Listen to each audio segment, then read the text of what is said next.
Let's say that you wanted to make this a 3 by 3 grid with 9 different images in it, all of them 300 by 300 pixels.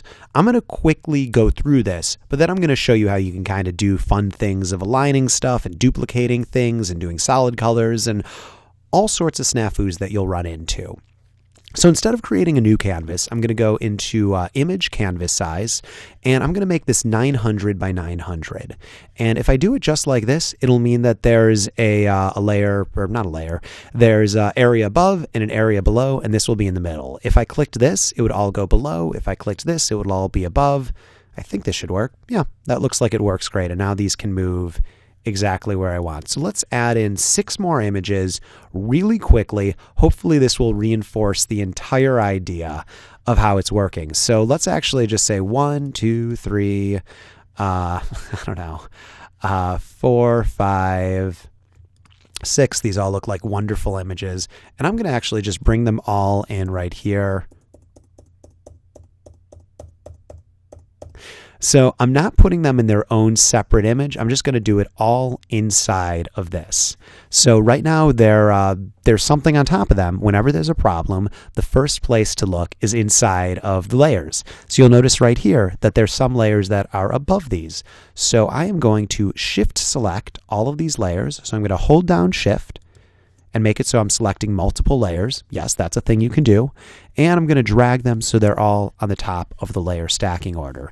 And now because they're shift selected, I can actually move them all together. If I want to get rid of the shift selecting, I can just kind of click anywhere else in the canvas, and that gets rid of it. And then when I click this again, remember auto select needs to be checked. I can move them all around to different places. So I want to make each of them 300 by 300 pixels. If I were to go to free transform, Command T, I could bring it down like this. And quite honestly, I don't know how I'd go about doing it. So I want to undo multiple times because I don't think dragging it straight into this canvas is a good way to solve the problem. And this is something that's good to bring up right here. When working in Photoshop, knowing all of the tools is a great thing. It's important in order to know the program. It's good to know a lot of the tools. More important than that is having a good workflow. And knowing how to really think in a Photoshop way. If I wanted, I could try, and you'll notice that there's little numbers to the right of it, and I could try to make it so it's exactly 300 by 300 for each of it by doing 1 pixel at a time, 299, 300, 301, and getting it almost off and messing with it and doing that for every single one, and then hitting Command Copy, Command C, and Command V for paste, and then going to my Move tool and having this square like this, and needing to really precisely line up the marquee tool for every single one.